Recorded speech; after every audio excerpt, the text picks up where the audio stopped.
오늘 우리에게 주시는 말씀을 통해서 말씀의 흔적이 있는가 이런 제목으로 하나님 말씀 함께 나누겠습니다. 살아가다 보면 다양한 재미가 있습니다. 뭔가를 새로 소유하는 재미도 있고요. 또 청년들은 바라는 직장에 들어가거나 또 시험에 합격하거나 또 저 뒤에 앉아있는 부부처럼 결혼해서 새 가정을 이루는 재미 솔솔하죠? 네, 그래요. 네, 우리의 삶에 다양한 그런 재미가 있습니다. 여행을 가는 재미도 있고요. 뭔가에 집중하여 일하는 것도 적지 않은 재미가 있습니다. 그런데 살아보면 빼놓을 수 없는 재미, 아니 우리가 꼭 잘 지키고 가꿔야 될 재미가 있다면 성숙함에 이르는 재미, 내가 성숙한 자가 되는 그런 재미도 우리가 잘 가꾸고 관리해야 될 재미가 아닐까 싶습니다. 인격적으로 성숙한 것도 귀하고요. 신앙적으로 성숙하는 것도 귀합니다. 성숙한 자가 되는 거 어떤 재미보다 더 큰 재미가 아닐까 싶은데 그럼 뭐가 성숙한 걸까 하는 겁니다. 사람들로부터 좋은 평가를 받으면 성숙한 걸까요? 아니면 내면이 건강하면 성숙한 걸까요? 말이 바르고 삶이 바른 것도 성숙함의 한 측면이 되겠죠. 근데 오늘 좀 생각해보고 싶은 성숙함이라는 것은 나에게 어떤 일이 발생하고 어떤 상황이 놓여졌을 때 누구 탓을 하는가 하는 겁니다. 여러분, 미숙한 사람은요 대부분 남의 탓을 합니다. 아이들이 자라면서 밥을 잘 안 먹어요. 엄마가 반찬을 잘 맛없게 만들었다고 엄마 탓을 해요. 늦게 일어나서 지각하면서 지가 안 일어나서 지각한 거지 엄마가 안 깨워줘서 지각했다고 엄마 탓을 합니다. 외모는 당연히 부모가 못생겨서 내 얼굴이 이렇게 생겼다고 부모 탓을 하기도 합니다. 물건을 잃어버리고 나서는 친구가 정신을 빼놔서 그렇게 됐다고, 공부 못하는 것은 아빠 머리가 안 좋아서라고 탓합니다. 회사에 다니면서는 내가 인정받지 못하는 것은 내 상사가 무능해서라고 탓할 수도 있고요. 결혼해서는 우리 가정이 이런 것, 우리 아이들이 이런 것은 다 부인 탓이라고, 남편 탓이라고 배우자를 탓할 수 있습니다. 여러분, 이런 사람 발전해요? 아니면 항상 그 자리에 맴돌까요? 그 자리에 맴돌죠.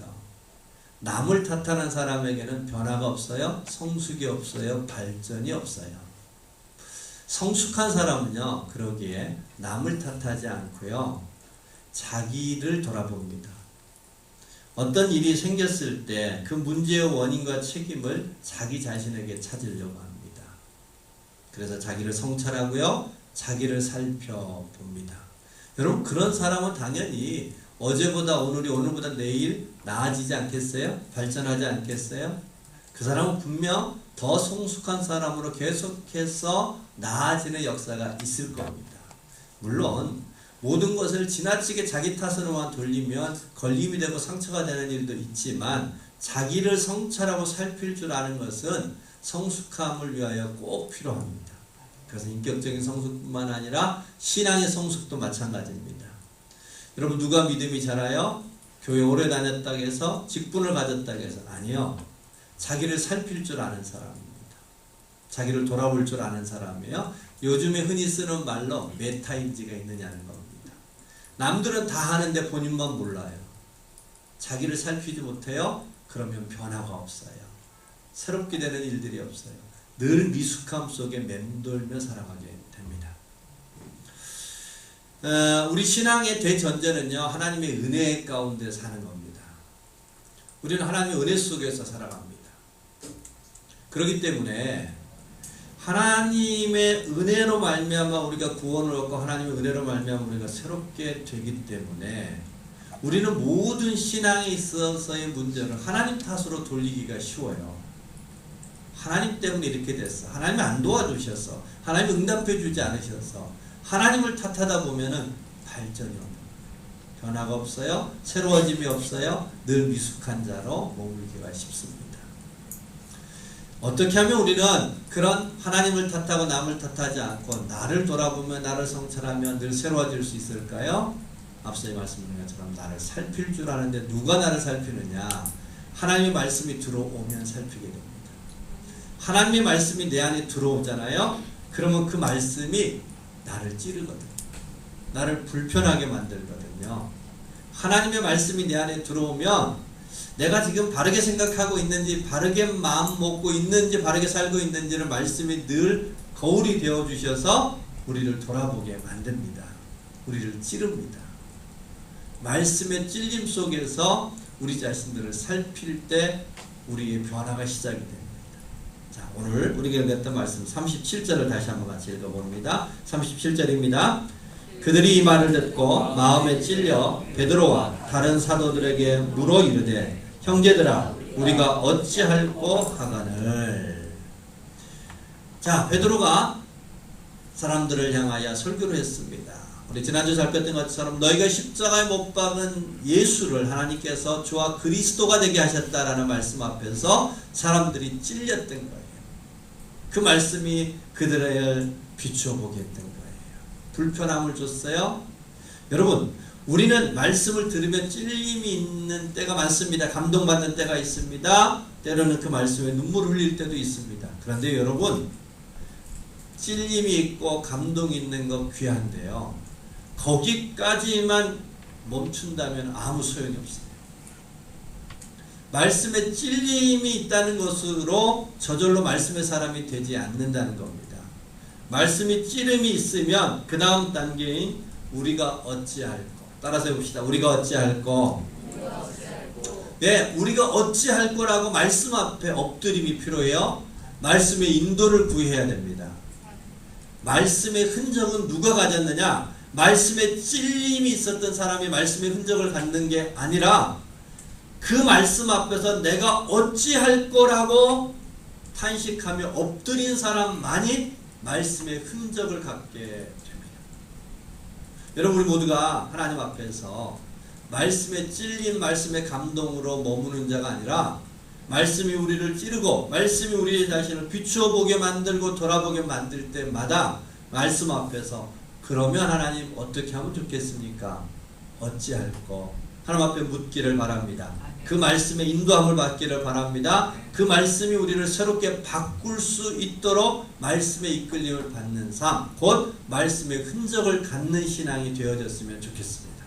자, 그렇다면 우리가 하나님 앞에 어찌할꼬 물으면 말씀은 우리를 어디로 인도할까요? 어떤 사람 되게 할까요? 오늘 우리는 이 물음에 대하여 좀 답을 찾으려고 합니다. 주셨던 말씀 속에서 말씀의 흔적을 가지는 신앙, 곧 말씀이 이끌림 받는 삶이 어떤 것인가 우리 한번 살펴보겠습니다. 먼저는 회개와 세례를 통해 예수의 사람이 되게 하신다. 자, 오늘 우리가 읽었던 요절인데요. 38절 같이 한번 읽겠습니다.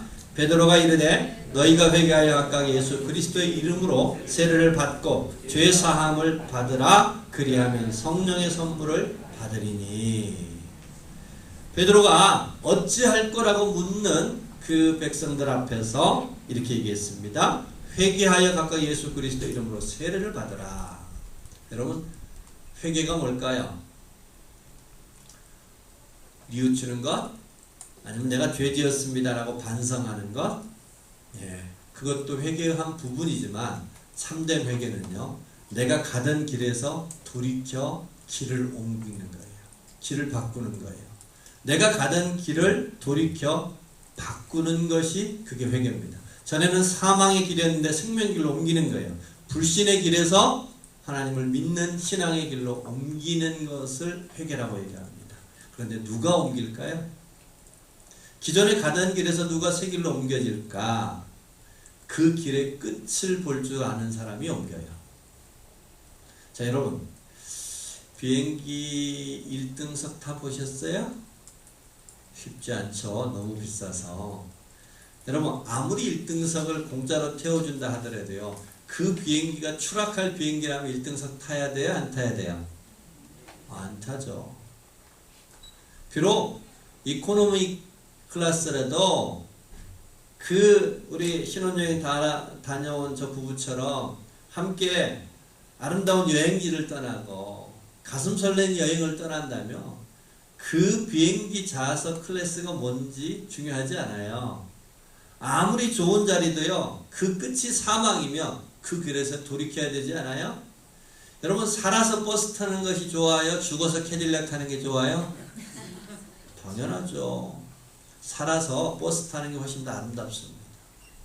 누가 그 길에서 돌이키냐면요, 그 길의 끝이 사망인 것을 아는 사람, 그 길의 끝이 막혀 있는 것을 볼 줄 아는 사람이 회개하는 거예요. 하나님의 말씀이 우리에게 들어오잖아요. 말씀이 우리를 찌르잖아요. 우리에게 안목이 생겨요. 말씀을 들으면, 말씀이 우리 안에 들어오면 안목이 생겨요. 이 길의 끝이 막혔구나, 사망이구나, 이 길에서 돌이켜야 됨을 알게 해요.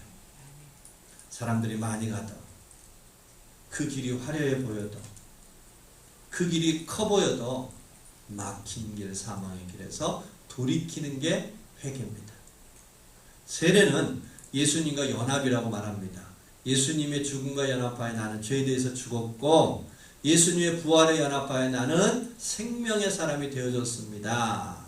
나는 교회의 일원이 되어졌습니다. 나는 구원받은 자입니다를 선언하는 것이 세례입니다. 이 두 가지, 회개와 세례를 합치면 곧 이제 나는 사망의 길에서 생명의 길로 돌이키겠습니다. 나는 예수와 무관했는데 이제 예수님과 연합하여 예수님의 사람이 되겠습니다 라는 선언입니다. 회개와 세례는 나 예수 사람 되겠습니다 라는 선언입니다. 여러분, 예수 사람이 된다는 것은 소속이 바뀌어요.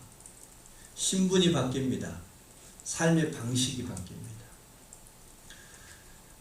우리가 겉으로는 회개하고 예수 믿고 세례 받는다고 우리의 겉으로는 바뀌는 게 아무것도 없는데요, 우리의 소속과 신분이 바뀌어요. 우리 책임지시는 분이 바뀌어요. 사단에게 속해 있던 사람들은 사단의 방식으로 살아갑니다. 예수님 앞에 속하면 예수님의 방식으로 살아갑니다. 사단의 방식은, 성경에 나와 있는 사단이 우리를 흔드는, 조종하는 방식은 두 가지예요. 하나는 우리를 협박하는 거예요. 또 한 가지는 우리를 유혹하는 거예요. 협박, 두려움을 통하여 협박하고 좀 좋은 미끼로 우리를 유혹하는 게 사단의 방식이에요. 자, 여러분은 사단에 의해서 두려움에 굴복하며 살아가는 삶과 사단이 주는 조금의 미끼에 유혹함으로 넘어가는 삶, 그런 조종당하는 삶을 살고 싶냐는 겁니다. 아니면 예수의 사람이 되셔서 하나님의 사랑 안에서 하나님의 존중을 받으며 하나님이 우리를 향하여 오래 기다리시고 우리를 향하여 가장 좋은 길로 인도해 주시는 예수님의 사람으로 살려 하느냐 하는 겁니다. 말씀이 우리 안에 들어오면 우리를 불편하게 만들어요. 찔러요. 그런데 그 불편함과 찌름을 통하여 하나님이 우리에게 주고자 하는 변화는 우리가 예수 사람인지 아닌지를 돌아보라는 겁니다. 여러분, 모든 말씀 앞에서 우리 자신을 비춰보기 바랍니다.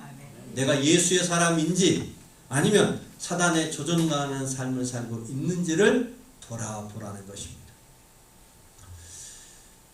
우리 어르신들, 인생을 좀 사신 분들은 아마 다 그런 생각하셨을 것 같아요. 살아보면 인생이란 참 허망하다 이런 생각 들어요, 안 들어요? 네, 듭니다. 인생의 끝은 씁쓸함이 있습니다. 맛있어요.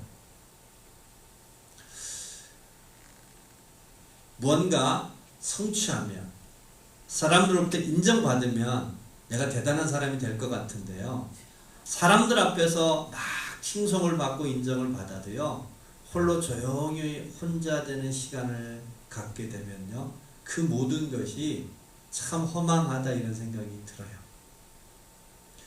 제가 젊었을 때 대학 시절에 예수를 믿게 됐던 계기가 그런 거예요. 학교에서 이렇게 저렇게 인정을 많이 받았는데 자취방에 혼자 돌아보며 공허한 거예요. 이게 인생인가? 이런 생각 드는 거예요. 그래서 많은 사람들은 좀 부자가 돼보면, 겉을 좀 화려하게 해보면 그런 공허감이 없을까 생각하고요, 부자가 되려고 노력합니다. 뭔가 권위 있는 자리에 앉아보려고 생각합니다. 되는 것도 쉽지 않죠. 그런데 돼도 별거 없습니다. 겉이 화려하면 화려할수록 속이 더 깊은 공허감에 빠집니다. 오늘 살고 있는 청년들의 삶은 꿈도 꿔보기 전에, 뭔가 삶을 살아보기도 전에 이 사회로부터 강요당하는 것은 포기입니다. 3포, 5포, 7포, M포. 사랑을 포기하라는 겁니다. 부모 되는 것을 포기하라는 겁니다. 꿈꾸지 말라는 겁니다. 여러분, 그럼에도 불구하고 우리는 우리가 걸어가는 그 길에서 이탈할까 두려워 떠는 삶을 살 때가 많아요. 그 끝이 공허한데, 끝이 쓴맛인데 그 길에서 이탈할까 조바심을 낸다는 거예요. 부모가 되보면 자녀를 교육하면서요, 이렇게 키우는 거 아닌데 다 생각합니다. 그런데 그 길을 벗어나지 못해요. 왜 그럴까요? 다른 길을 몰라서. 이 사회가 걸어가고 있는 그 길 말고는 다른 길을 몰라서, 공허한데, 씁쓸한데, 이 길이 아닌 것 같은데 생각하지만 다른 길을 찾지 못합니다. 그때 하나님이 우리에게 말씀을 주셔서 우리의 마음을 흔듭니다. 회개하라고, 세례를 받으라고, 예수의 사람이 되라고. 그리하면 예수님이 우리의 길이 되시겠다고. 예수님이 우리에게 새 길의 안내자가 되어 주시겠다고. 아무것도 아닌 것 같은데 우리가 하나님 앞에 예수님을 향하여, 예수님, 나의 이 길에서 돌이켜 예수님의 길을 따르고 싶습니다. 예수의 사람으로 살고 싶습니다. 예수님이 나의 길이 되어 주시옵소서. 조용히 예수님 앞에 정직하게 고백하여 보기 바랍니다. 그리하면 내 영혼으로부터 기쁨이 일어납니다. 내 안에 있었던 염려가 사라집니다.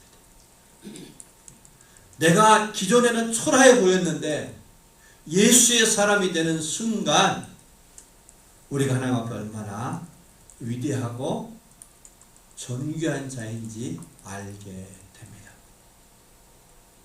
사람들은 내일에 대한 염려 속에서 우왕좌왕할 때에 예수의 사람으로 예수님 앞에 나를 맡기면 마음의 평안을 회복함으로 내일에 집중할 수 있는 힘이 생깁니다. 여러분, 우리 모두 다 말씀이 우리에게 돌아 우리를 찌를 때, 우리를 흔들 때 외면하지 마시고 그 말씀 앞에 겸손히 엎드려서 그리하면 어찌할꼬, 예수님 내가 어떻게 해야 되겠습니까?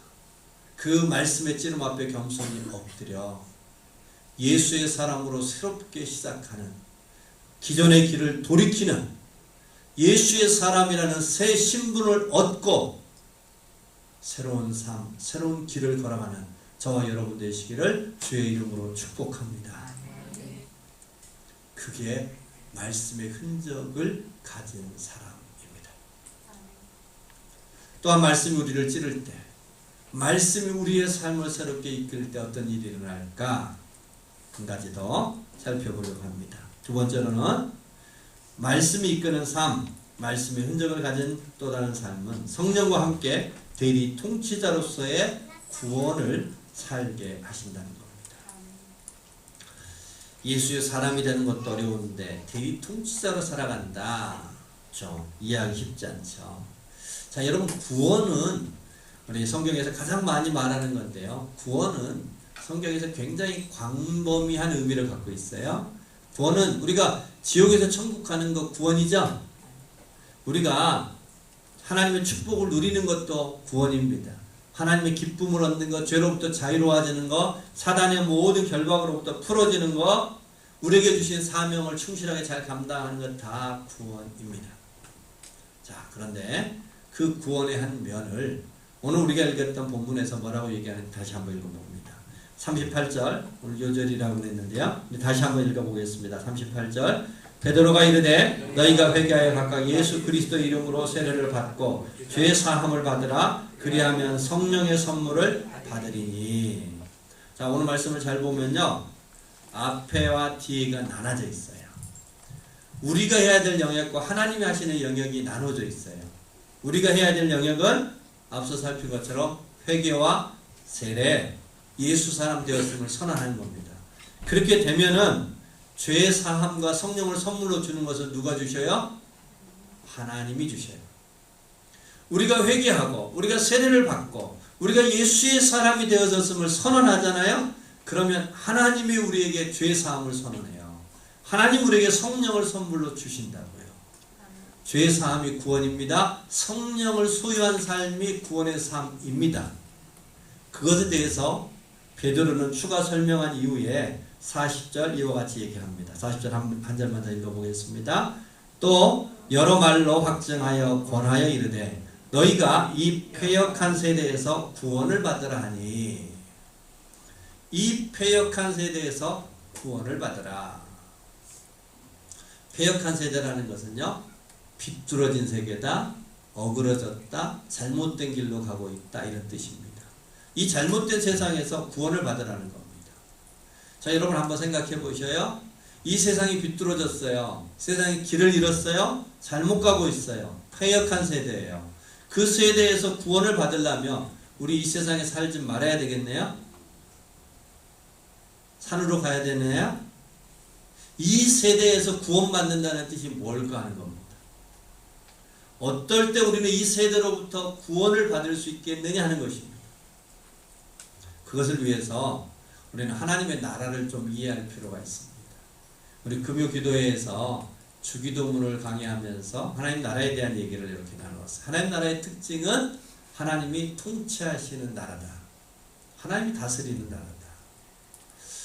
그러면 의문이 생겨요. 여러분, 하나님이 통치하지 않는 세상이 있을까요? 없을까요? 우리의 믿음의 가장 기본이 되는 것은요, 하나님의 세상이 창조하셨고 하나님의 세상을 다스리신다. 할렐루야. 하나님이 알지 못하는 게 없어요. 참새 한 마리 떨어지는 것도 하나님 다 아셔요. 하나님이 통치하십니다. 이게 우리 믿음의 대전제인데, 주기도문에서 하나님의 나라가 우리에게 임하기를 구하잖아요. 하나님 나라가 회복되기를 구하는 거예요. 도대체 무슨 뜻이냐? 하나님의 통치는 이미 다 이루어지고 있는데 우리가 무슨 하나님의 나라가 임하도록 더 기도할 게 남아있느냐, 이런 의문이 생깁니다. 자, 그것을 우리가 좀 이해하기 위해서 이 세상의 나라를 생각해 보면은 아마 도움이 될 겁니다. 여러분, 옛날 임금이 세상을 다스릴 때, 지금도 대통령이 우리나라를 통치할 때 대통령이, 임금이 모든 지역을 전부 다 통치하지 않고요, 관료들을 세워서 대리 통치하게 하죠. 물론 임금과 대통령은 직접 통치할 능력이 안 되잖아요. 세상을 어떻게 다 살필 수 있어요? 그러니까 관료들을 세우잖아요. 하나님은 직접 다 통치할 수 있는데요, 하나님은 그렇게 하지 않으시고 이 세상의 통치처럼 대리 통치자들을 세워서 통치합니다. 왜냐하면은 하나님 혼자 다 하시면 그 영광이 다 하나님 거잖아요. 근데 하나님은 우리와 함께 통치하면서 그 영광을 우리와 함께 누리기를 원하시는 거예요. 하나님의 사랑이 묻어있는 뜻입니다. 그래서 하나님은 우리를 대리 통치자 세워서 통치를 하려고 합니다. 마치 옛날 임금이 여러 관료들을 통하여 통치하듯이. 자, 그런데요, 많은 관료를 세워서 통치를 하다 보면 임금의 뜻을 따라서 선정을 베푸는 관료도 있는가 하면 탐과 오리처럼 자기의 이익을 탐하는 그러한 관료들도 있죠. 임금의 그 선한 뜻은 온데간데 없고 자기의 탐욕을 채우기 위해서, 자기의 쾌락을 위해서 백성들의 눈에서 피눈물 나는 거 모르고 백성을 괴롭히는 탐관 오리들이 있습니다. 춘향전에 나오는 남원 고을의 변사또처럼 자기만을 위해서 탐관 오리로서 쾌락과 자기의 탐닉만을 추구하는 관료들이 있단 말이에요. 여러분, 이런 탐관 오리가 있으면 임금은 어떻게 해야 돼요? 그 전에 임금이 아무리 선정을 베풀어도 그런 탐관 오리가 있으면 그 임금의 통치가 그 고을에 임하나요? 임하지 못하나요? 임하기 어렵겠죠. 그 고을은 딴 세상인 거예요. 그 고을은 임금의 다스림이 통하지 않는 거예요. 그럴 때 임금은 아메거사를 보내요. 변사또가 폭정을 일삼을 때 누구를 보내요? 춘향전 모르셔요? 이몽룡을 보내잖아요. 이몽룡을 보내서 이몽룡이 아메거사로 남원 고을에 내려가서 변사또의 그 폭정을 다 조사하죠. 무슨 죄를 지었는지, 어떤 관직을 박탈해야 될지, 무엇을 새롭게 고쳐야 될지 다 조사합니다. 그리고 변사또 생일잔치 날 관정대문을 박차고 뭘 해요? 아메거사 출도요를 외치죠. 여러분, 아메거사 출도 외칠 때 그냥 가나요? 아니면 손에 뭔가를 보여주면서 출도하나요? 뭘 보여줘요? 마패. 여러분, 아메거사가 출도하기 전까지, 아메거사가 마패를 그들 앞에 보이기 전까지는요, 남은 고을은 죄가 득세합니다. 변사또의 그 폭정이 남은 고을을 삼키고 있습니다. 선한 사람들은, 정의는 힘을 못 써요. 그곳에는 임금의 선정이 임할 수가 없어요. 그러나 아메거사 출도와 함께 마패가 그들에게 보이는 순간 그 폭정의 주인공들은 주랭랑을 칩니다. 그곳의 땅에 엎드려집니다. 포졸에 의해서 끌려옵니다. 죄는 그 순간 힘을 잃고 선이 위대한 승리를 이루게 됩니다. 정의가 바로 세워집니다. 임금의 다스림이 남은 고을에도 회복이 됩니다. 우리가 살고 있는 이 세상이 그와 똑같다는 것입니다. 하나님이 다 통치하고 있지만 타락한 권세자들에 의해서 이 세상이 남은 고을처럼 임금의 다스림 밖에 나가 있을 때 하나님은 우리를 아메거사로 이 땅에 보내셨다는 겁니다.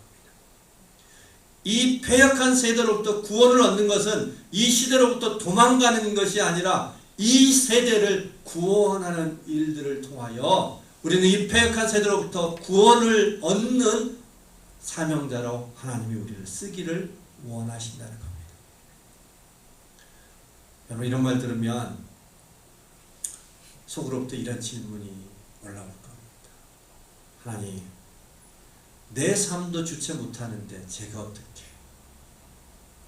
내 삶도 변변치 않은데, 나도 비정규직인데, 내 자식의 문제도 해결 못하고 살아가는데, 내 문제도 해결 못하는데 제가 어찌 이 패역한 세대를 구원을 얻게 할 수 있습니까? 그때 우리 하나님이 이렇게 얘기하십니다. 너에게 마패가 있잖아. 여러분, 아메거사가 몰골이 초라하다고, 거짓골을 하고 있다고, 찢어진 갓을 쓰고 있다고, 사람들로부터 무시당했다고, 그 외모가 초라하다고 해서 아메거사 출도의 권위가 떨어지지 않습니다. 그 권위는 어디로부터 나와요? 마패로부터 나와요. 오늘 성경은 우리에게 이렇게 얘기합니다.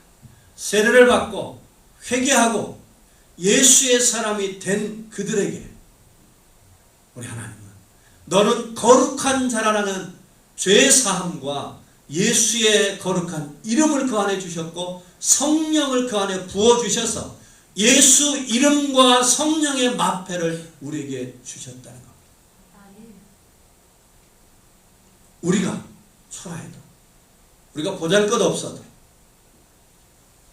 우리 안에 있는 그 이름으로 선포하고 내 안에 있는 성령의 이끄심을 따라 나아가면 나 때문이 아니라 그 이름 때문에, 그 성령 때문에 우리가 머무는 그 땅이 구원을 얻는 역사에 있을 줄로 믿습니다.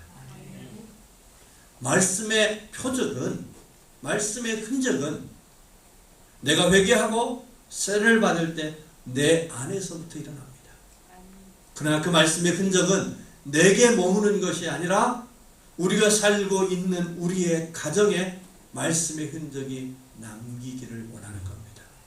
우리가 머무는 사회에 그 말씀의 흔적들이 선포되기를 하나님은 바라시면서 우리 모두를 대리 통치자로 이 땅에 보내신 줄로 믿으시기 바랍니다.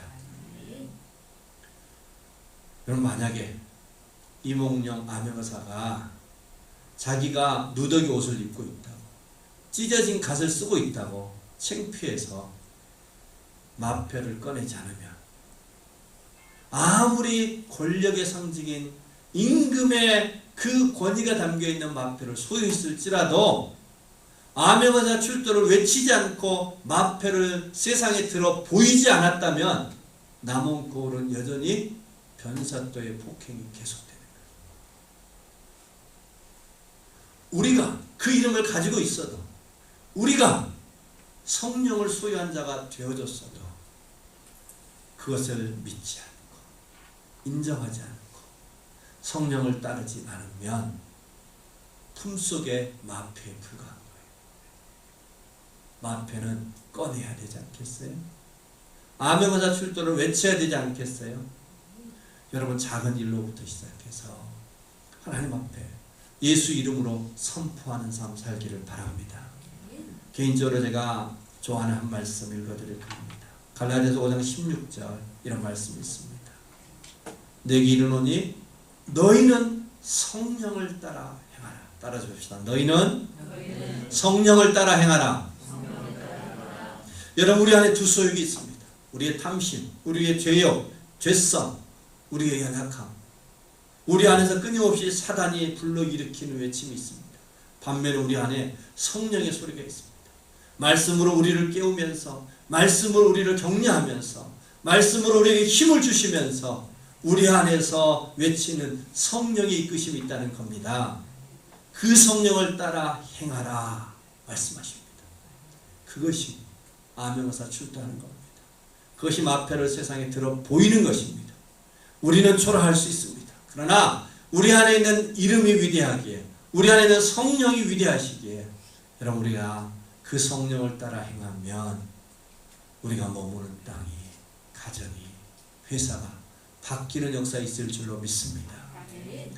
여러분, 우리가 처음 예수 이름으로 선포하면, 우리가 성령을 따라 행하며 마치 그것은 미약해 보일 겁니다. 마치 3년 반 가물었던 그 땅에 손바닥만한 구름 한 조각, 저게 무슨 일을 할 수 있을까? 극히 미약해 보일 수 있습니다. 여러분, 그러나 3년 반에 가물었던 땅을 촉촉히 적시는 그 빗줄기는 손바닥만한 구름 한 조각으로부터 시작됩니다. 그 구름이 먹구름이 돼요. 그 구름이 온 대지를 덮어서, 그 구름이 3년 반의 가뭄을 적시고도 남는 은혜가 나타났던 것처럼 우리의 작은 움직임이 손바닥만한 구름 한 조각처럼 보일지라도, 여러분, 그 변화가 위대한 변화의 시작인 것을 기억하고, 하나님, 내가 예수의 사람으로 살겠습니다. 하나님, 제 안에 그 이름 주시고 내 안에 성령을 선물로 주신 것 감사합니다. 내가 성령을 따라 사는 자 되게 하여 주옵소서. 여러분, 우리 믿음의 선배들의 삶을 돌아보며 다 그렇게 시작됐어요. 전혀 변화되지 않을 것 같은 그 집안에 예수 믿는 한 사람으로 통하여 온 집안이 구원 얻는 역사가 펼쳐졌습니다. 여러분, 우리나라 이 땅에 정말로 오늘과 같이 기독교가 충만하고 은혜가 충만하게 되리라 누가 생각했어요? 이 인천 땅에 처음 선교사 두 분이 발을 내디딜 때 그것은 손바닥만한 구름이 아니라 이 땅에 한 점에 불과했습니다. 그 점이 온 나라를 덮었습니다. 여러분, 우리가 하나님 아버지 앞에서 회개하고 예수의 사람인 것을 선언하며 아무것도 아닌 것 같은데 우리 안으로부터 기쁨이 회복되고 우리 안으로부터 확신이 생기고 우리 안으로부터 존귀함을 얻게 되는 역사 일어날 것입니다. 우리가 말씀의 흔적을 간직하는 그런 사람 될 줄로 믿습니다. 더 나아가서 우리 안에 주셨던 예수 이름의 권세와 성령의 선물을 따라 주셨던 성령의 선물로 성령을 주셨던 그 성령을 따라 살아가느라면 우리를 통하여 우리가 머무는 그것 또한 말씀의 흔적으로 채워지는 아름다운 역사 펼쳐질 줄로 믿습니다. 여러분, 우리 모두 다 하나님 아버지 앞에서 하나님, 내가 말씀의 흔적을 소유한 신앙 되게 하여 주옵소서. 하나님의 예배를 통하여 듣는 말씀을 내 마음을 내 심령을 찌를 때 사후의 날선것보다 예리한 그 말씀이 내 심령을 파고들 때 그 말씀 앞에 겸손히 엎드려 어찌할꼬 주님 앞에 물으며 말씀이 이끌어가는 삶을 통해서 예수의 사람으로 이 세상의 대리통치자로서 이 패역한 세를 바르게 세워가는 귀한 삶 살아가기를 주의 이름으로 축복합니다. 같이 한번 기도하십시다. 이 시간 먼저 하나님 앞에 기도할 때 이런 기도 드렸으면 합니다. 하나님, 나 그동안 돌아보니 이런 탓하고 저런 탓하며 살았습니다. 부모를 탓하고 환경을 탓하고 때로는 나의 처해 있는 이 여러 가지 여건을 탓하면서 아무것도 변화되지 않는 그 탓하며 삶만을 반복하는 그런 삶 살았습니다. 하나님이여, 이제 저에게 말씀을 주십시오. 그 말씀의 찔림 앞에서 이제 어찌할꼬 탄식하며 하나님 말씀 앞에 내가 엎드리는 자가 되겠습니다. 말씀이 나를 인도하여 주시옵소서. 나의 길이 바뀌어지게 하여 주옵소서. 예수의 사람으로 살게 하여 주시옵시고 이 패역한 세대를 구원하며 살아갈 수 있는 귀한 삶 살 수 있도록 하나님이여 도와주시옵소서. 말씀을 기억하면서 같이 한번 기도하겠습니다.